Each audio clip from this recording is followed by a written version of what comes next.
श्रीमद्भागवत गीता पहला अध्याय। धृतराष्ट्र बोले, हे संजय, धर्मभूमि कुरुक्षेत्र में एकत्रित युद्ध की इच्छा वाले मेरे और पांडु के पुत्रों ने क्या किया।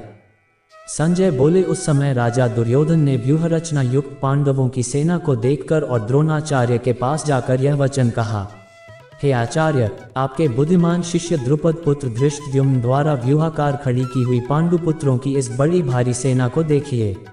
इस सेना में बड़े बड़े धनुषों वाले तथा युद्ध में भीम और अर्जुन के समान शूरवीर सात्यकी और विराट तथा महारथी राजा द्रुपद, धृष्टकेतु और चेकितान तथा बलवान काशीराज, पुरुजित कुंतीभोज और मनुष्यों में श्रेष्ठ शाव्य, पराक्रमी युधामन्यु तथा बलवान उत्तमौजा, सुभद्रा पुत्र अभिमन्यु एवं द्रौपदी के पांचों पुत्र, ये सभी महारथी हैं। हे ब्राह्मण श्रेष्ठ, अपने पक्ष में भी जो प्रधान हैं उनको आप समझ लीजिए।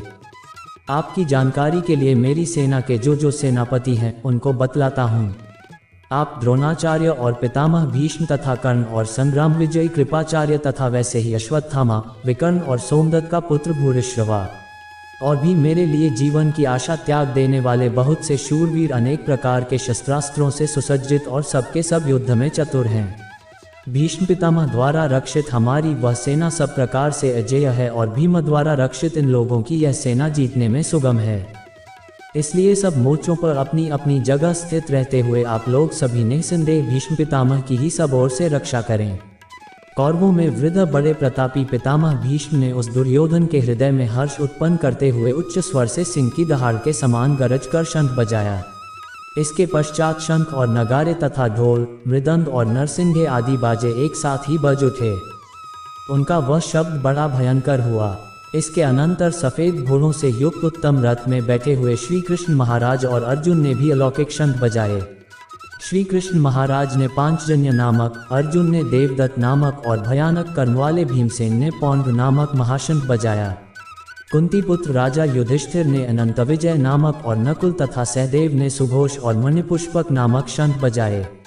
श्रेष्ठ धनुष वाले काशीराज और महारथी शिखंडी एवं धृष्टद्युम्न तथा राजा विराट और अजेय सात्यकी, राजा द्रुपद एवं द्रौपदी के पांचों पुत्र और बड़ी भुजा वाले सुभद्रा पुत्र अभिमन्यु, इन सभी ने, हे राजन, सब ओर से अलग अलग शंख बजाए और उस भयानक शब्द ने आकाश और पृथ्वी को भी गुंजाते हुए धार्तराष्ट्रों के अर्थात आपके पक्ष वालों के हृदय विदीर्ण कर दिए। हे राजन, इसके बाद कपिध्वज अर्जुन ने मोर्चा बांधकर डटे हुए धृतराष्ट्र संबंधियों को देखकर उस शस्त्र चलने की तैयारी के समय धनुष उठाकर ऋषिकेश श्री कृष्ण महाराज से यह वचन कहा, हे अच्युत, मेरे रथ को दोनों सेनाओं के बीच में खड़ा कीजिए और जब तक कि मैं युद्ध क्षेत्र में डटे हुए युद्ध के अभिलाषी इन विपक्षी योद्धाओं को भली प्रकार देख लूं कि इस युद्ध रूप व्यापार में मुझे किन किन के साथ युद्ध करना योग्य है, तब तक उसे खड़ा रखिए। दुर्बुद्धि दुर्योधन का युद्ध में हित चाहने वाले जो ये राजा लोग इस सेना में आए हैं, इन युद्ध करने वालों को मैं देखूंगा। संजय बोले, हे धृतराष्ट्र, अर्जुन द्वारा इस प्रकार कहे हुए महाराज श्री कृष्णचंद्र ने दोनों सेनाओं के बीच में भीष्म और द्रोणाचार्य के सामने तथा संपूर्ण राजाओं के सामने उत्तम रथ को खड़ा करके इस प्रकार कहा कि, हे पार्थ, युद्ध के लिए जुटे हुए इन कौरवों को देख। इसके बाद पृथापुत्र अर्जुन ने उन दोनों ही सेनाओं में स्थित ताऊ चाचों को, दादों परदादों को, गुरुओं को, मामाओं को, भाइयों को, पुत्रों को, पौत्रों को तथा मित्रों को, ससुरों को और सुहृदों को भी देखा। उपस्थित संपूर्ण बंधुओं को देखकर वे कुंती पुत्र अर्जुन अत्यंत करुणा से युक्त होकर शोक करते हुए यह वचन बोले। अर्जुन बोले, हे कृष्ण, युद्ध क्षेत्र में डटे हुए युद्ध के अभिलाषी इस स्वजन समुदाय को देखकर मेरे अंग शिथिल हुए जा रहे हैं और मुख सूखा जा रहा है तथा मेरे शरीर में कंप एवं रोमांच हो रहा है। हाथ से गांडीव धनुष गिर रहा है और त्वचा भी बहुत जल रही है तथा मेरा मन भ्रमित सा हो रहा है, इसलिए मैं खड़ा रहने को भी समर्थ नहीं हूँ। हे केशव, मैं लक्षणों को भी विपरीत ही देख रहा हूँ तथा युद्ध में स्वजन समुदाय को मारकर कल्याण भी नहीं देखता। हे कृष्ण, मैं न तो विजय चाहता हूँ और न राज्य तथा सुखों को ही। हे गोविंद, हमें ऐसे राज्य से क्या प्रयोजन है अथवा ऐसे भोगों से और जीवन से भी क्या लाभ है। हमें जिनके लिए राज्य, भोग और सुख आदि अभीष्ट हैं, वे ही ये सब धन और जीवन की आशा को त्याग कर युद्ध में खड़े हैं।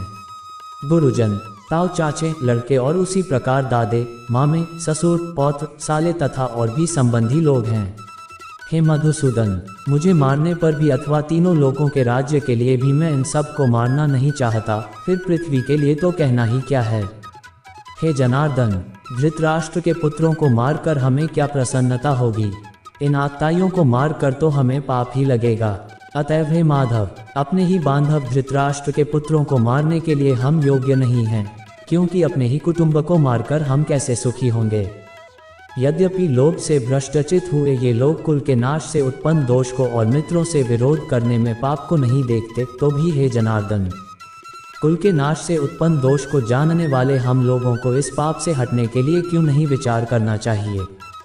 कुल के नाश से सनातन कुल धर्म नष्ट हो जाते हैं। धर्म के नाश हो जाने पर संपूर्ण कुल में पाप भी बहुत फैल जाता है। हे कृष्ण, पाप के अधिक बढ़ जाने से कुल की स्त्रियां अत्यंत दूषित हो जाती हैं, और हे वार्षणीय, स्त्रियों के दूषित हो जाने पर वर्ण संकर उत्पन्न होता है। वर्ण संकर कुलघातियों को और कुल को नरक में ले जाने के लिए ही होता है। लुप्त हुई पिंड और जल की क्रिया वाले अर्थात श्राद्ध और तर्पण से वंचित इनके पितरलोक भी अधोगति को प्राप्त होते हैं। इन वर्ण संकर कारक दोषों से कुलघातियों के सनातन कुल धर्म और जाति धर्म नष्ट हो जाते हैं।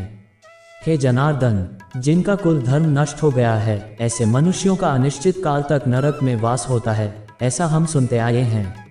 हाँ शो, हम लोग बुद्धिमान होकर भी महान पाप करने को तैयार हो गए हैं, जो राज्य और सुख के लोभ से स्वजनों को मारने के लिए उद्यत हो गए हैं। यदि मुझ शस्त्र रहित एवं सामना न करने वाले को शस्त्र हाथ में लिए हुए धृतराष्ट्र के पुत्र रण में मार डालें तो वह मारना भी मेरे लिए अधिक कल्याणकारक होगा। संजय बोले। रणभूमि में शोक से उद्विग्न मन वाले अर्जुन इस प्रकार कहकर बाण सहित धनुष को त्याग कर रथ के पिछले भाग में बैठ गए। ओम तत्सदिति श्रीमद्भगवद्गीता सुपनिषत्सु ब्रह्म विद्यायां योगशास्त्रे श्री कृष्ण अर्जुन संवादे अर्जुन विषादयोगो नाम प्रथमोऽध्यायः। यारे दोस्तों, आपको भागवत गीता जी में महाभारत के संवाद की कथा सुनने में आनंद मिला हो तो वीडियो को अपने मित्रों और परिवार के सदस्यों को शेयर करें, वीडियो को लाइक करें, आपके अपने इस चैनल को सब्सक्राइब करें, जिससे हमें आपके लिए ऐसी ही अच्छी वीडियो बनाने के लिए मोटिवेशन मिले। आपका वीडियो को पूरा देखने के लिए आप सभी मित्रों का हृदय से धन्यवाद।